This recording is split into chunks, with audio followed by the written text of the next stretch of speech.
The Broken Cup. A Zen master once gave a student a cup, saying, "This cup is very precious to me. Please take care of it." The student was very careful with the cup, and he never let it out of his sight. One day, the student was walking down the street when he tripped, and the cup fell to the ground, shattering into pieces. The student was devastated. He ran back to the Zen master and told him what had happened. The Zen master listened patiently, and then he said, "The cup is broken now, but that doesn't mean it's no longer valuable. The pieces of the cup can still be used to make something new." The student was still upset, but he began to see the Zen master's point. The cup was still valuable, even though it was broken. The student learned that even when things break, they can still be valuable.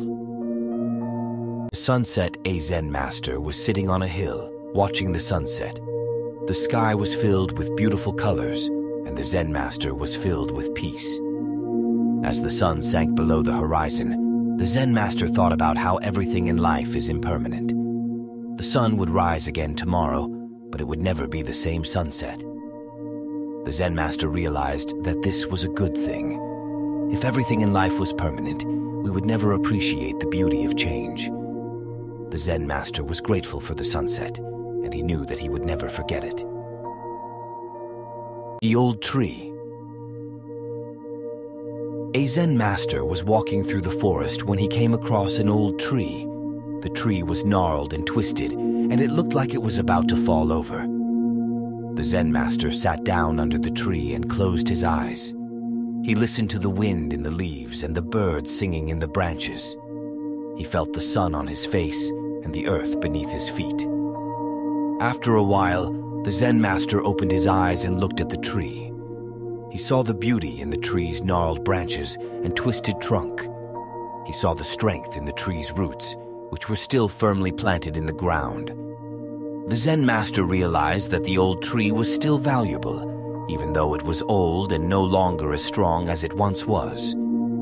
The tree had taught him that even when things are old and broken, they can still be valuable. The Wounded Bird. A Zen master was walking through the forest when he saw a wounded bird. The bird had been shot, and it was lying on the ground, bleeding.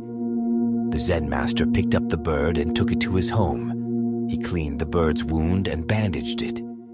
He then gave the bird some food and water. The next day, the Zen master released the bird back into the forest. The bird flew away, and the Zen master watched it go. The Zen master was happy that he had been able to help the bird. He had learned that even when things are broken, they can still be healed. A traveler came across a stone bridge guarded by an old monk. The traveler asked, "Master, how can I reach the other side of the bridge?" The old monk replied, "Do you see the bridge beneath your feet? Just walk on it, and you will be on the other side." The traveler, puzzled, said, "But that's too simple." The monk smiled. "Indeed, the path is often simple, but we complicate it with our doubts and fears. Embrace simplicity, and you'll find your way." A gardener worked diligently to grow beautiful flowers. One day, a storm destroyed all his hard work. Frustrated, the gardener asked his Zen master, "Why did this happen? I put so much effort into my garden." The master replied, "Nature works in mysterious ways.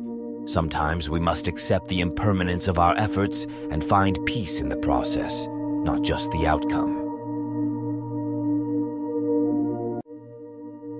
A student sought guidance from a Zen master, saying, "Master, I have lost my key. What should I do?" The master asked, "Where did you lose it?" "In the forest," replied the student. The master then asked, "Why are you searching for it here?" Confused, the student asked, "Because this is where I lost it." The master smiled. "Go back to where you lost it and look with fresh eyes.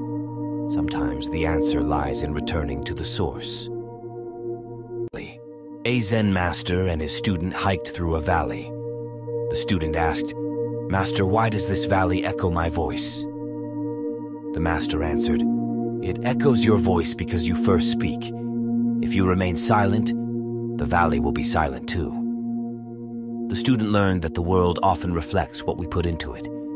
To find inner peace, practice silence and mindfulness in your thoughts and actio. A disciple pointed to the moon, saying, "Master, look at the moon." The master gently tapped the disciple's head and said, "Don't look at my finger, look at the moon." The disciple realized the master's teaching to focus on the essence, not the distractions around it.